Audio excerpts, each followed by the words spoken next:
Olá você, bem-vinda e bem-vindo ao podcast Mundo Enneagrama.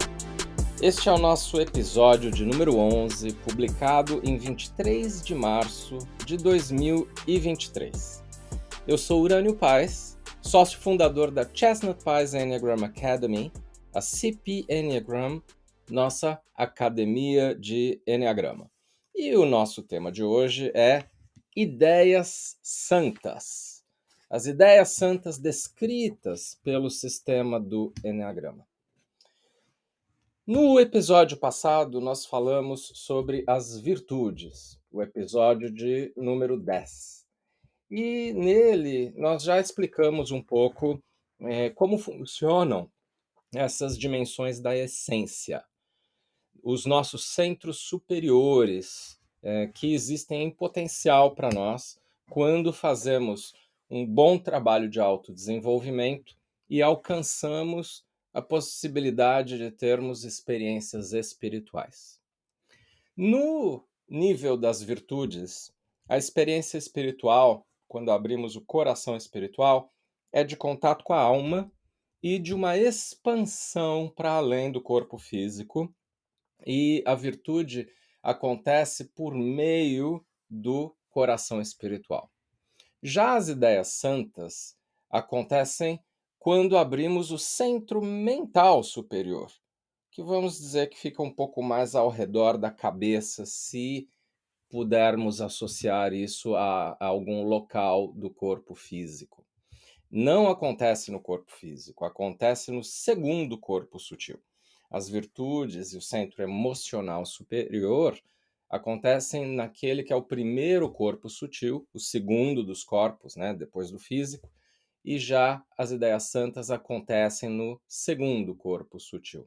Algum dia aí a gente fala um pouco mais sobre essa teoria dos corpos sutis, que existe desde Gurdjieff até muitos outros autores hoje em dia. Mas a diferença dessa experiência do mental superior, e não só da ideia santa, mas de outras ideias superiores, é que a gente não tem só a expansão para além do corpo físico. A gente entra na fusão com outras pessoas, outras coisas e outras dimensões. Por exemplo, com a natureza.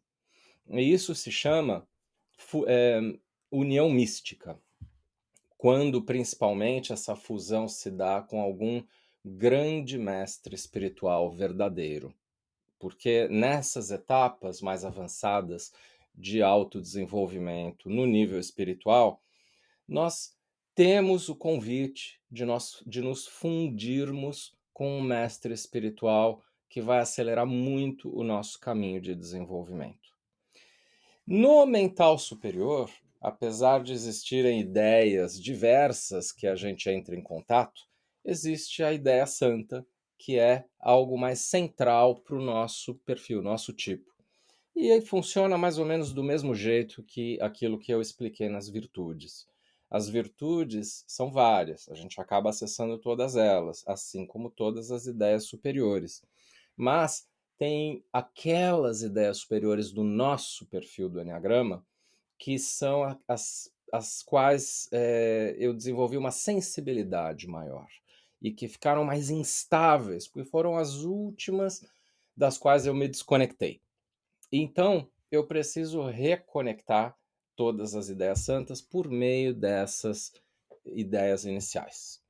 Quero falar que, na minha compreensão, as ideias santas são conceitos totalmente válidos, vindos um pouco do Oscar Ichaço no contato dele com filósofos específicos de ideias, principalmente os neoplatônicos, como Plotinus, que tem um pouco mais proximidade aí do trabalho do Enneagrama.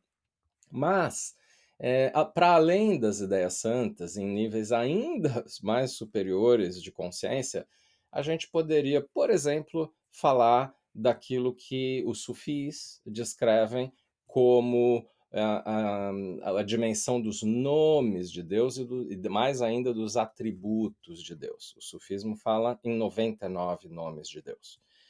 Mas estamos indo muito além aqui, né, nesse meu estilo de eh, aprofundar um pouquinho mais, talvez, e de conectar pontos.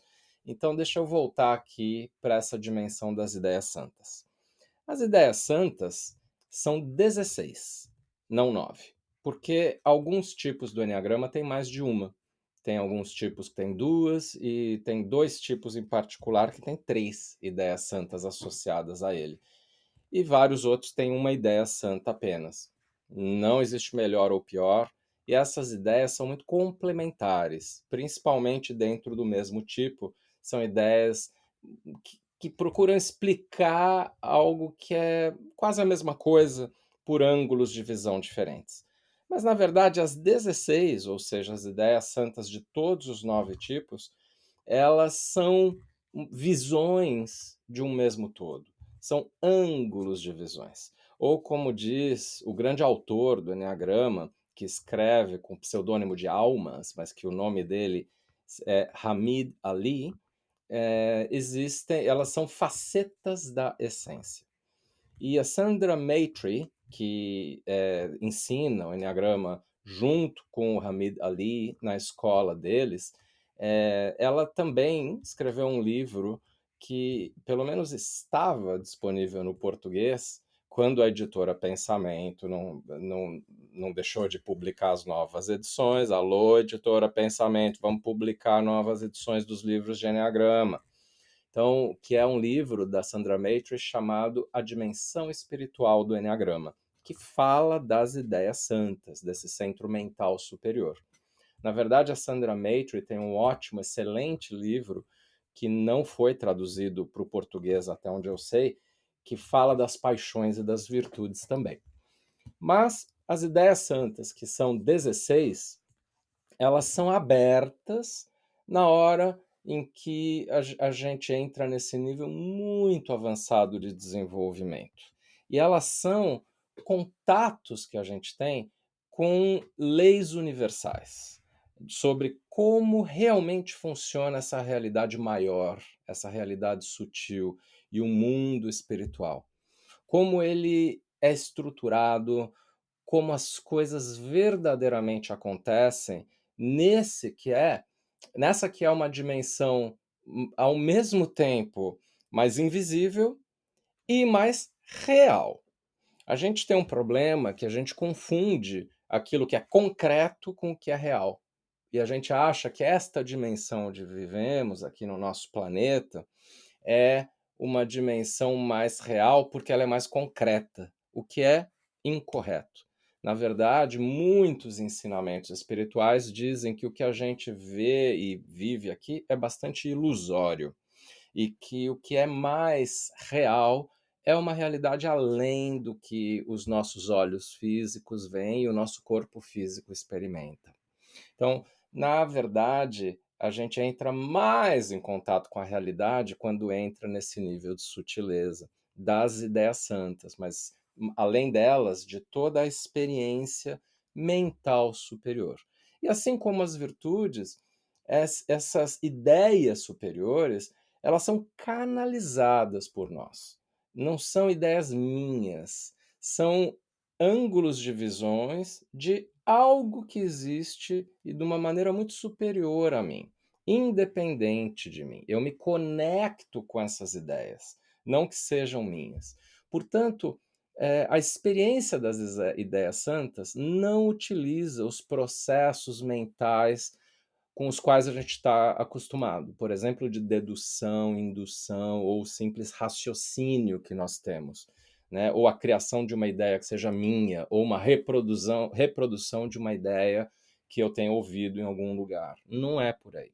Então a gente pode falar que a experiência do contato com as ideias santas são um testemunhar de uma realidade maior e desses ângulos de visão da essência naquilo que foi pensado para nós e para a nossa existência.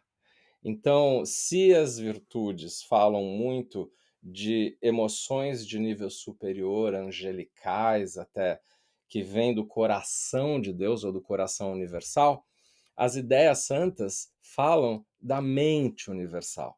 de ideias que vêm dali, e não da minha pobre cabecinha e meu cérebro limitadíssimo. E quando a gente entra em contato com isso, a gente está usando muito mais do nosso cérebro humano, porque a gente entra num nível de receptividade que aciona compreensões da realidade que vão infinitamente além daquilo que a gente é capaz no nível da personalidade, o nível da consciência limitada.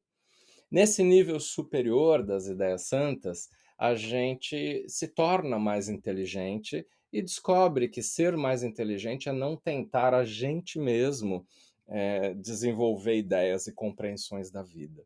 São compreensões que nos são dadas, oferecidas, é, é, brindadas, né? E essas ideias, portanto, mudam completamente a nossa visão da realidade. E da mesma forma que a virtude é o oposto da paixão do tipo, a ideia santa é o oposto da fixação do tipo. Também o diametralmente oposto. Portanto, se a paixão é uma distorção das virtudes, ou uma máscara das virtudes, a fixação é uma distorção e uma máscara das ideias santas do nosso perfil. Quando a gente entra em contato com essas ideias santas, a gente está num nível extremamente avançado de desenvolvimento, que no modelo que nós usamos na CPI, a gente chama de nível 5. Para você ter uma ideia, né, no caso do sufismo, por exemplo, esse nível já é considerado um nível de santidade. E, na verdade, muito pouca gente chega a se ancorar nesse nível, a desenvolver o seu centro de gravidade psicoespiritual nesse nível. E quase ninguém, se a gente pegar a população como um todo, 7 bilhões do planeta, eh, consegue ter acesso às ideias santas durante a vida. Nem mesmo naqueles lampejos de consciência que existem para quase todo mundo quando a gente fala do emocional superior. Isso é para poucos, né?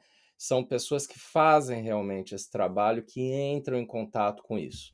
Mas a mensagem do Eneagrama é que a gente pode chegar lá, que a gente pode eventualmente ter experiências desse nível tão elevado. Um nível que o Gurdjieff e o então discípulo dele, Auspensky, chamaram de evolução do desenvolvimento possível ao homem, psicologia da evolução possível ao ser humano. É muito difícil. Vem lá na frente do caminho apenas para quem faz muito trabalho interior e recebe permissões para acessar isso, mas é possível. E o que é o Eneagrama, né? O Eneagrama é um atalho para a gente conseguir chegar nesta nossa curta vida a alguns estágios de desenvolvimento que são para muito poucas pessoas. Quando a gente usa o Eneagrama nessa dimensão que foge da superficialidade de se falar apenas dos tipos nesse nível de personalidade, a gente se divertir um pouco com isso, né, perdendo um pouco de tempo e se distraindo, aí a gente pode usar o Eneagrama para trabalho interior profundo, de uma forma que a gente possa chegar em níveis que nem sonhava atingir, né? E isso é tema aqui do Mundo Eneagrama, o nosso podcast, porque a nossa intenção é que o podcast Mundo Eneagrama seja voltado para quem quer levar o Eneagrama a sério, de maneira mais profunda, se conhecendo a sério e se desenvolvendo de verdade. E esse desenvolvimento não pode ser só psicológico, tem que ser também espiritual. Tem que contemplar muito o psicológico e não só o espiritual, para que a gente não incorra no que se chama de bypass, ou atalho espiritual. Mas tem que chegar no espiritual para que a gente não fique limitado apenas pelo desenvolvimento psicológico, que fala apenas dos centros de inteligência inferiores. Então vamos lá, vamos falar sobre quais são essas ideias santas. começando sempre pelo tipo 8 e depois o 9, 1, indo até o 7.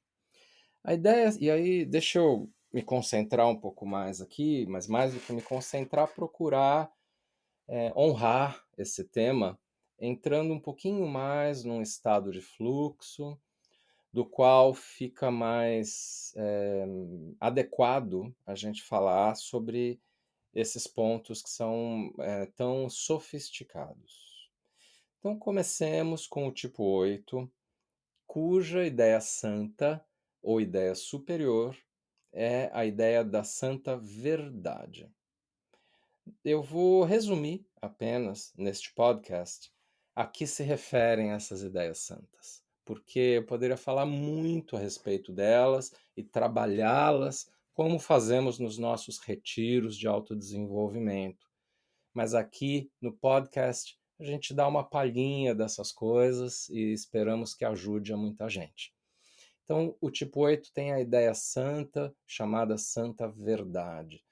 Quando o 8 entra em contato com isso, ele deixa de tentar definir qual é a verdade dele e impor essa verdade às demais pessoas. Ele entra em contato com uma verdade maior, uma verdade essencial que ele, como indivíduo limitado, como todos nós somos, não seria capaz de desenvolver ele próprio ou de concluir ele próprio. A ideia superior da verdade tem a ver com a ideia de que existe o mundo espiritual, existe essência, existe Deus, se você quiser se pensar assim, e que eu tenho que simplesmente me render a esses comandos que vêm dele. O 8 tem uma característica interessante, inclusive na personalidade, que embora ele goste de estar no comando, ele não se incomoda muito se tiver outra pessoa no comando exercendo bem o comando.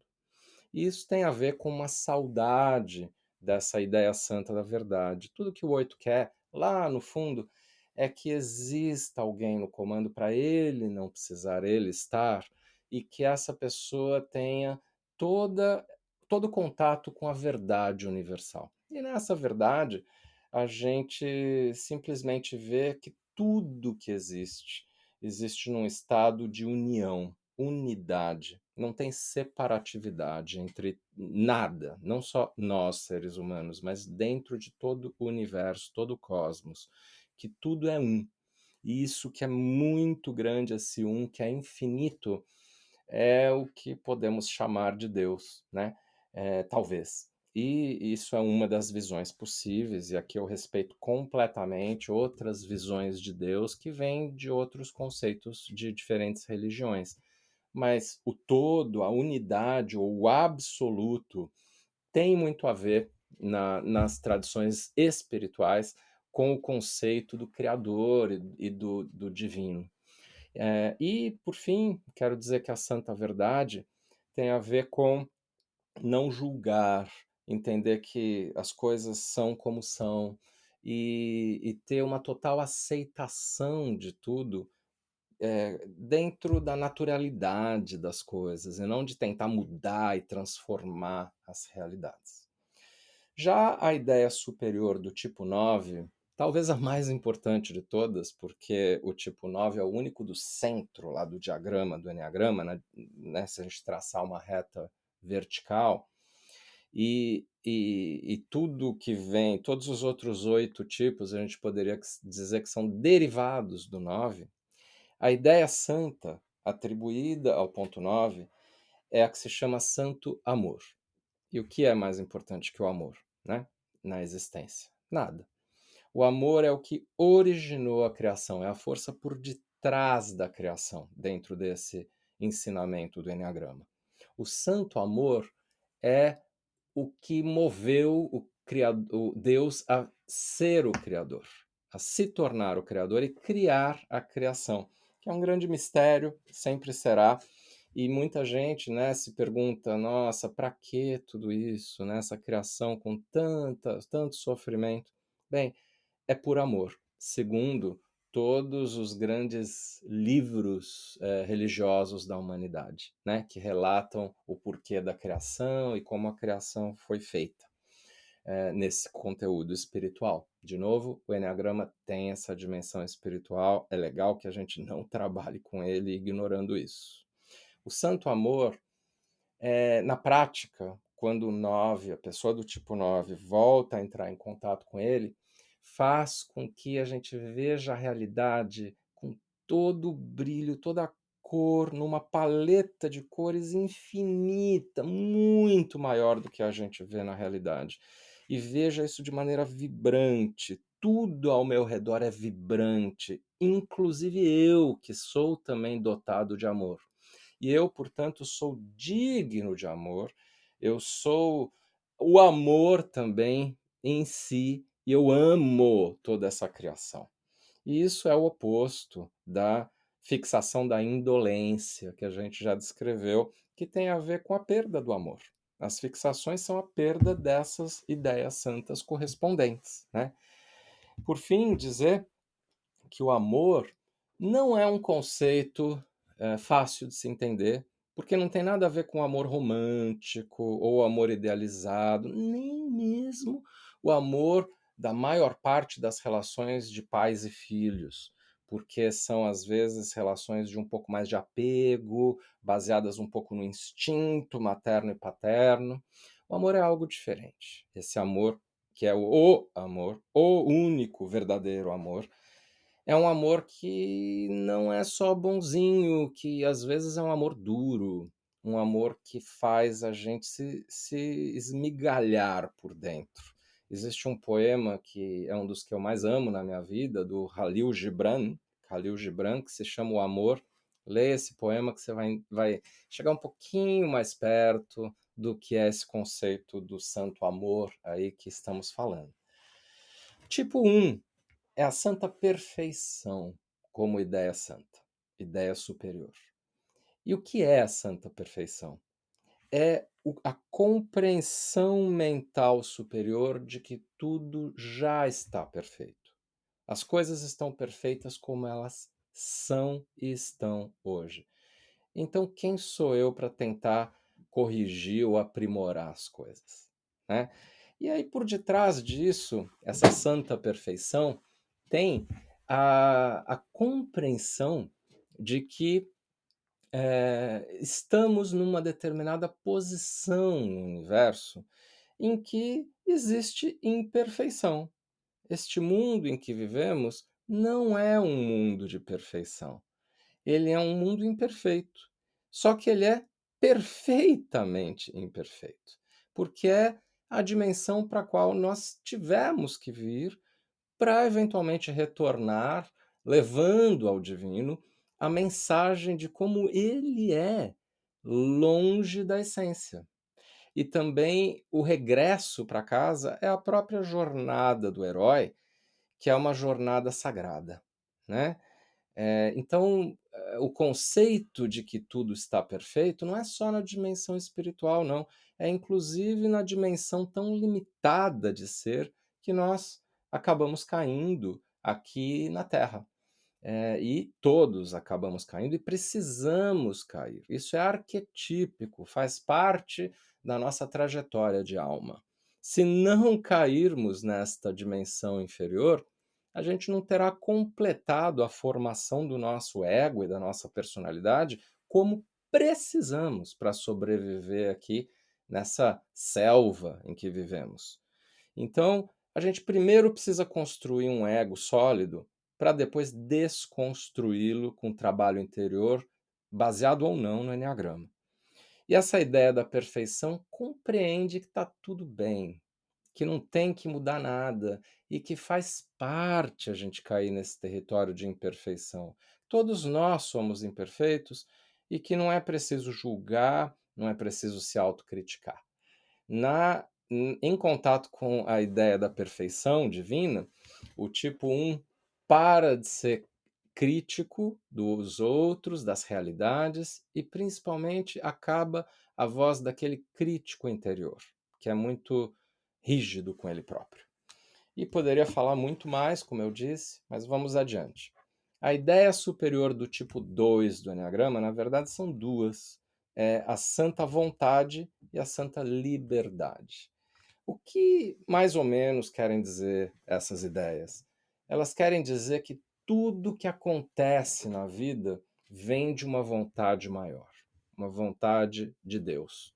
Que todas as coisas que a gente passa, inclusive dificuldades, sofrimentos, são dádivas divinas. Sem o sofrimento, às vezes, nós não teríamos a possibilidade de despertar tanto quanto temos com o sofrimento. E às vezes nem precisamos do sofrimento. Um caminho de consciência nos é apresentado, por exemplo, o enneagrama, quando trabalhado dessa maneira mais profunda, e a gente embarca nele meio que sem saber por quê, né? Ou, por exemplo, de se envolver com algumas técnicas terapêuticas que vão nos ajudar fundamentalmente. Isso é meio que a gente está sendo escolhido como candidato a se elevar nos níveis de consciência, né? Mas para que a gente se alavanque nisso, muitas vezes o sofrimento é enviado para nós e é necessário para que a gente cresça, né? Então, se eu compreendo isso, veja bem, se eu compreendo que tudo é vontade divina, eu paro de querer fazer pelos outros para ajudá-los quando eles precisam. Porque, às vezes, se eu ajudá-los, eu vou tirar da pessoa o maior recurso que ela tem para se desenvolver. Às vezes a pessoa precisa passar pelo que ela está passando e eu não deveria interferir. Eu só devo interferir quando eu verdadeiramente sou chamado a fazer isso. E o 2 nem sempre é chamado e vai, né? É aquilo, tem uma frase até: tudo aquilo que eu fiz por você e que você não pediu, ou que nem sabia que precisava, né. Então o 2 é excessivamente proativo ao ir fazer pelos outros. E com a ideia santa da vontade isso se perde. E eu entendo que está tudo acontecendo, não sou eu que tenho que fazer as coisas, né. E a segunda ideia é a decorrência dessa primeira, no nível da alma humana individual, para a pessoa do tipo 2. Se chama santa liberdade. Nossa, é um alívio de que, como existe essa vontade universal, uma vontade bem maior do que a minha, na qual eu posso confiar plenamente, eu posso descansar. Eu não preciso ficar cuidando de tudo e de todos. E eu posso confiar, inclusive, que eu estou recebendo e posso me abrir para receber. Essa ideia diz assim: eu não sou o centro das coisas, eu não sou tão importante quanto no meu ego eu tentei ser. Eu sou alguém que pode simplesmente se abrir para essa vontade maior e deixá-la fluir, né? Isso me dá um enorme alívio que vem atende pelo nome de liberdade. Aliás, eu dou aos outros na minha vida liberdade de mim. E eu me liberto dessa necessidade de que os outros necessitem de mim. Vamos para o ponto 3. As ideias santas no tipo 3 são a santa harmonia, a santa lei e a santa esperança. São 3 ideias aqui associadas ao tipo 3. O que é a santa harmonia? É o fato de que tudo que acontece no universo está em sincronicidade. Tudo está concatenado. Nada que está acontecendo está separado das demais coisas que estão acontecendo. E que o próprio desdobramento do universo e da vida é harmônico. Atende por um princípio de harmonia, como se houvesse um enorme e 100% competente departamento de logística lá em cima, que sabe exatamente tudo o que tem que acontecer e traz tudo isso para ser vivido. Essa ideia santa da harmonia fala muito do que se procura explicar mais modernamente nas abordagens mais contemplativas e até um pouco esotéricas que vêm associadas à física quântica, né? Não a física quântica assim, dos estudos antigos originais, mas uma física quântica mais transcendente, né? Então, a santa harmonia tem a ver com o fato de que, assim, se fala assim, né? Uma borboleta que bate as asas sobre a Amazônia pode despertar um furacão no Japão, né? Porque tudo está interligado, os fenômenos não são assim. A gente pode ver isso, por exemplo, na cadeia alimentar, né? Dos animais, na natureza. E então, na verdade, tudo vem harmonicamente. E se eu ficar tentando fazer as coisas acontecerem, eu vou tirar a fórceps e eu vou produzir um distúrbio nessa harmonia. Então, o conceito por detrás disso é: eu não preciso ficar fazendo tantas coisas porque tudo já está sendo feito, como deveria, do ponto de vista dessa dimensão maior. A segunda lei, ou ideia santa, é a santa lei, que diz respeito assim ao que no enneagrama, ao meu ver, ao que no enneagrama se descreve como lei do 7, que é a lei da descontinuidade, a lei dos choques, né? Então, tudo que está se desdobrando de um determinado jeito, até mesmo um projeto meu pessoal, acaba tendo um desvio em alguns momentos, alguns choques externos, em que não vai continuar indo na mesma direção. Ou seja, existem acidentes de percurso, existem mudanças que são originadas por um fator externo. E esses choques eu tenho que aprender a observar, a absorver, me adaptar, porque isso é uma lei universal.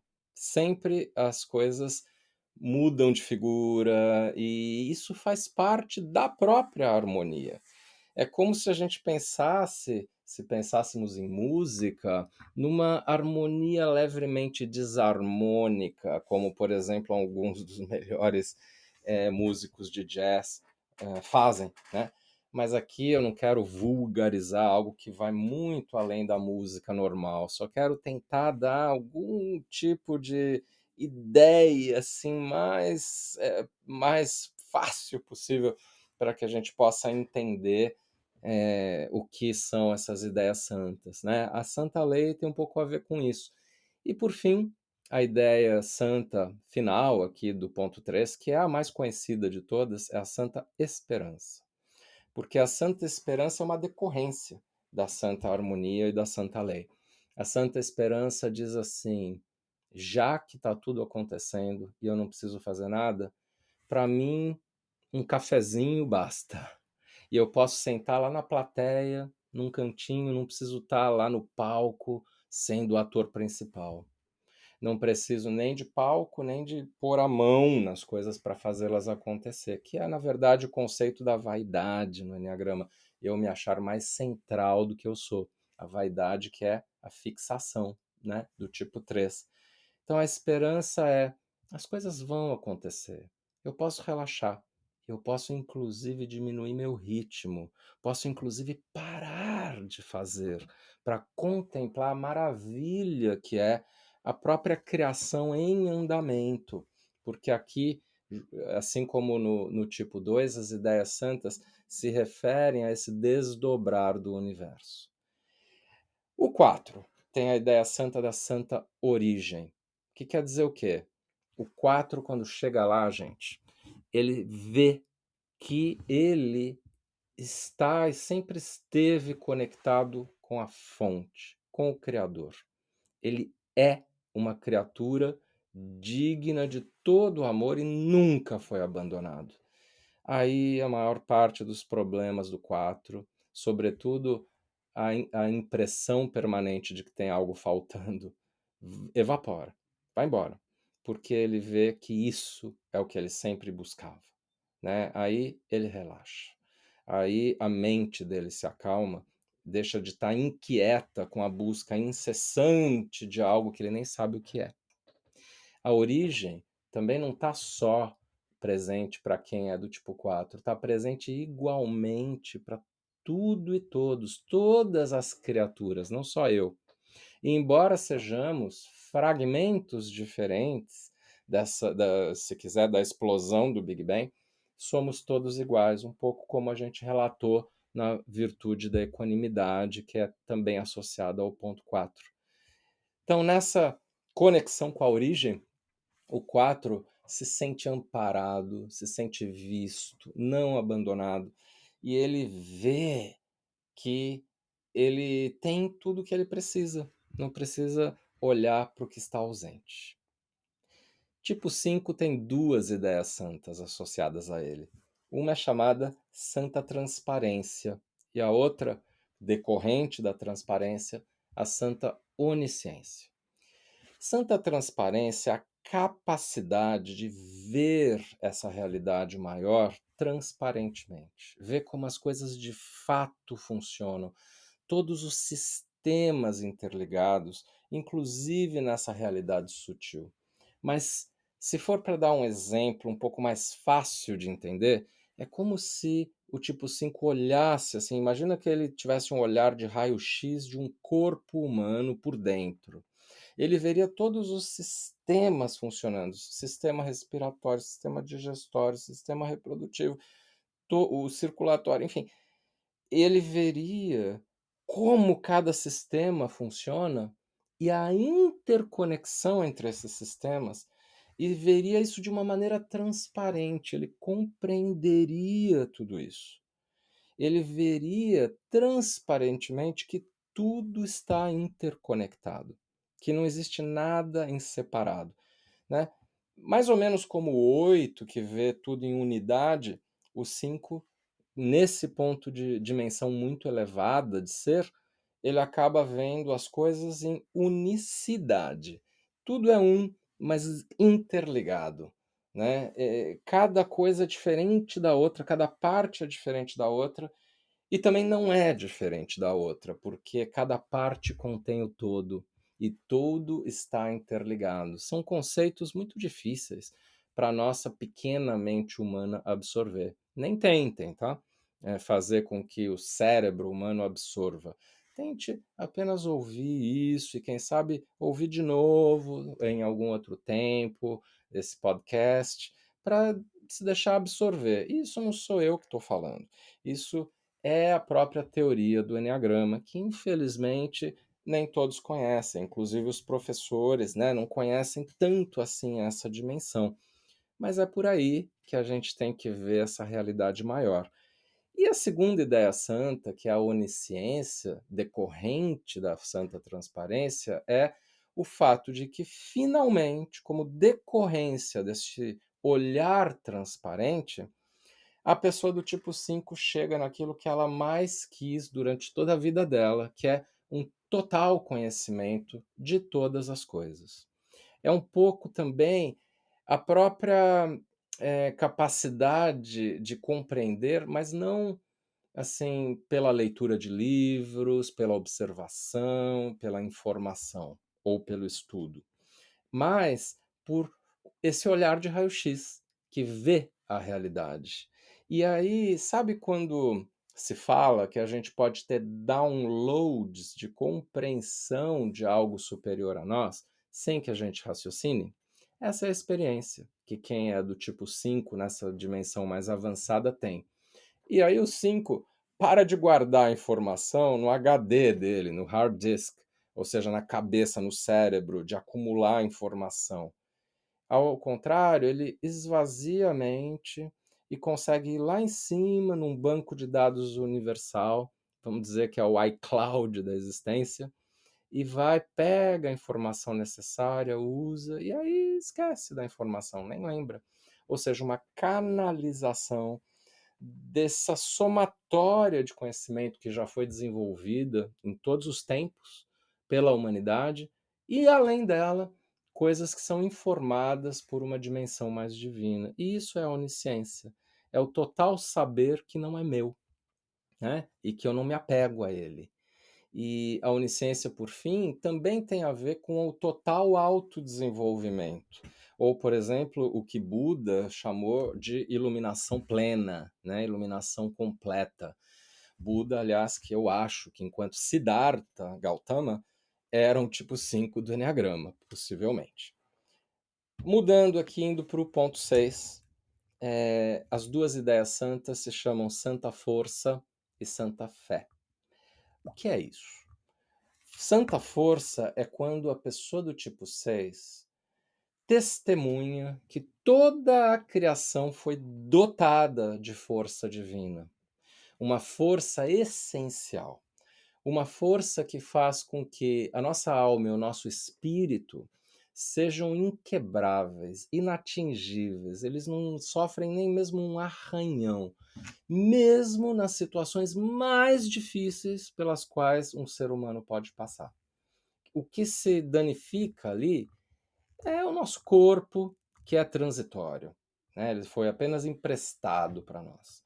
O que se danifica, às vezes, é o nosso pensamento, inclusive com doenças mentais, com questões de saúde mental. O que se danifica é o nosso coração, que fica quebrado a partir de dores, sofrimentos. E também o que se danifica é o nosso instinto, que pode se desconectar, né, de nós, mas e também a nossa psique, toda a nossa psicologia fica danificada, mas a nossa alma nunca é danificada, porque ela é dotada de uma força toda especial. Então o 6 compreende isso e relaxa, fala assim: "Por que que eu vou me preocupar se no final vai estar tudo bem?" E a gente precisa entender que nós somos essência e não os nossos pensamentos, nossos sentimentos e as nossas sensações. Inclusive, o objetivo da meditação é afastarmos essas manifestações mais terrenas, né, de pensamento, emoção e sensação, e nos lembrarmos de algo muito maior do que isso, né, do ser, com S maiúsculo, ser mais pleno, que tem a ver com essa força da qual nós todos e todas as criaturas fomos dotados. E o próprio 6, a própria pessoa de tipo 6 não é exceção à regra. Ou seja, eu sou forte e eu, portanto, posso assumir a minha própria autoridade. Não preciso delegar autoridade. Não preciso projetar o meu próprio poder em outras pessoas. E a segunda ideia santa, do tipo 6, é a santa fé, decorrente da constatação de que existe essa santa força. Veja bem, quando o 6 incorpora, não incorpora, mas percebe que existe essa santa força, ele entra num nível de relaxamento e com uma força interior, assim, somaticamente até, quando eu trabalho com pessoas nesse nível mais energético, em cursos aprofundados, e um aluno do tipo 6 entra em contato com isso, mesmo que muito temporariamente, o que eu sinto em ressonância com essa pessoa é como se ela fosse o Wolverine do X-Men, né? Como se ela tivesse aço dentro dela, correndo junto com o sangue, de tão forte que a pessoa fica. Mas não é uma força do músculo, é uma força interior, uma força por dentro, daquilo que mais me define e que me deu a vida, né? O sangue circulando, enfim, como um símbolo disso, mas além disso, no nível espiritual. Então, a pessoa do tipo 6 relaxa e confia, e aí vem a santa fé. Santa fé aqui não tem nada a ver com ficar torcendo para o que o melhor aconteça. E não tem a ver nem com deixa eu acreditar em alguma coisa. Tem a ver mais com o relaxar e testemunhar que eu posso confiar porque existem coisas maiores do que eu que estão nos levando para o melhor lugar. E tudo, eventualmente, retornará à essência, à morada inicial de todos nós. Tudo volta. Isso, aliás, é um pouco da descrição do que se chama a lei do um no Enneagrama, que é o retorno à essência, que vai acontecer mais cedo ou mais tarde. E, por fim, as 3 ideias superiores associadas ao tipo 7. Primeiro, a santa sabedoria, que é ela? É entender que o desdobrar dos acontecimentos na vida e o desdobrar da própria consciência seguem uma sabedoria maior que a minha infinitamente, que é uma sabedoria do único sábio, né, do Criador. E essa sabedoria significa o que chega para mim agora é o que eu tenho que viver e nada mais. Então, não cabe a mim ficar julgando se eu gosto, se eu não gosto, se é bom, se é ruim, se vai me levar para sofrimento ou para alegria. Isso não importa. Eu tenho que compreender assim, seja o que for que a vida está me trazendo, é a forma mais rápida para eu chegar de volta na dimensão da essência. E aí eu me engajo com isso e com mais nada. Eu desenvolvo o foco de não querer sair por aí buscando estímulos, né. E por quê? Porque eu entendo que o meu ego, ele é o oposto da sabedoria, né. Meio que assim, nos 9 tipos no estado do ego, somos todos um pouco idiotas, né, linguagem aqui de Gurdjieff, tá, os idiotas que somos. E na santa sabedoria, não, porque não sou eu. Existe um princípio maior, universal, ao qual eu me conecto, que eu vejo a sabedoria de tudo que está chegando para mim e que está chegando para os outros. Né? Então, um set social aí para de querer tirar os outros do sofrimento também. Né? Segunda ideia santa é a ideia do santo trabalho, que é assim, por detrás das coisas que estão acontecendo, existe esse princípio de sabedoria. Então, o que está acontecendo é a própria mão divina, mão de Deus, que nem aquela pintura do Michelangelo na Capela Sistina, né? Pô, o toque de Deus com o dedo, assim, fazendo a criação, no sentido de que esse é o trabalho de Deus, essa é a obra divina. E o que é o meu trabalho, portanto? É o trabalho de não fazer nada que não seja alinhado com esse trabalho divino. Eu tenho que, portanto, seguir o fluxo, o flow daquilo que vem dessa sabedoria maior e não fazer outras coisas. As coisas que têm que ser feitas são aquelas que estão sendo enviadas lá de cima e não as que vêm de baixo. O fluxo que eu tenho que seguir é o fluxo da evolução e não da involução. E isso é o trabalho a ser feito, que é o único trabalho que vai honrar o trabalho maior da existência. E por fim, é a santa ideia do santo plano para o tipo 7, que é o plano da vida é o plano a ser seguido. O plano do que a vida me traz. E eu não devo ficar perdendo tempo com o meu pequeno planejamento, que é o nome da fixação do tipo 7. O meu planejamento tem o viés de eu tentar evitar o que é difícil e só ver o que é positivo. Enquanto o plano da vida não é assim. A vida traz alegria e tristeza, nascimento e morte, saúde e doença, né? Paz e guerra. Então, eu preciso conseguir absorver esse plano da vida com mais tranquilidade. Da mesma forma que eu vou militar, por exemplo, em movimentos anti-guerra, como eu deveria, mas sem ficar achando que eu preciso mudar a realidade porque esse plano da vida está todo ruim, né? Eu tenho que aceitar esse plano do que a vida traz como algo sábio e que tem a ver até com a regulação feita pelo próprio planeta nesse momento em que ele é tão destruído pelo ser humano. Então, o plano de Deus, o plano maior, o santo plano é: deixa eu fazer apenas o que a vida me traz e isso está bom para mim. Essas são as ideias santas, pessoal. Espero que vocês tenham gostado dessa breve descrição e que continuem interessados nesse tema que é tão bonito e importante. Obrigado pelo prestígio de vocês ao podcast Mundo Enneagrama. Quero dizer que no próximo episódio nós vamos nos dedicar a responder perguntas de você, nosso ouvinte. Então, por favor, envie rapidinho para nós as suas perguntas no e-mail oi@cpenneagram.com.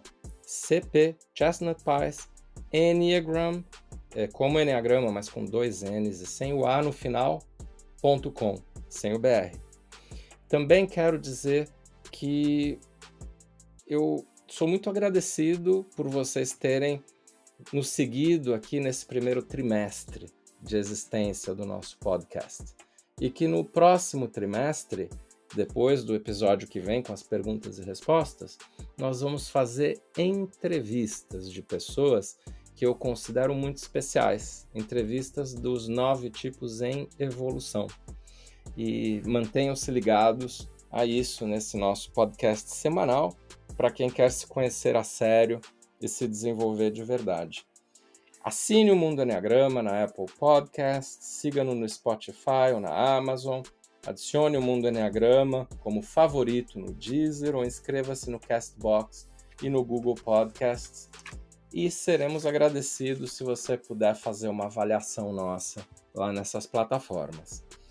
Pode nos acompanhar também no YouTube, tanto vendo o podcast às quintas-feiras, que é o dia em que ele sai, é publicado, diretamente lá no YouTube, ou revendo o áudio que você ouviu aí em vídeo, né? O nosso canal no YouTube é @CPEnneagrambr, CP Enneagram com 2 N sem o A, BR, tudo junto, tá? E visite-nos também no nosso site cpenneagram.com ou .com.br, aí você pode pôr o BR no fundo. Você pode lá, inclusive, solicitar a sua entrada, inclusão, no nosso grupo de WhatsApp, para ficar sabendo dos nossos eventos, do nosso trabalho, e ficar sabendo também do momento em que, assim, das trocas que existem lá e que são feitas, né? Por fim, eu queria dizer a vocês que em breve, né, em breve não, já foi lançado no Brasil, assim como em Portugal, o nosso livro, o livro novo meu e da Bee Chestnut, que é o Guia Prático do Enneagrama, pela editora Goya. Você já viu o livro? Já adquiriu? Já está lendo? Deixe-nos aqui no mesmo e-mail oi@cpenneagram.com a sua opinião sobre o livro. Fale-nos um pouquinho do que você achou, ok? É um bom livro introdutório ao Enneagrama, já com uma pegada de desenvolvimento. Bem, eu sou Urânio Paz e até a semana que vem aqui no nosso Mundo Enneagrama.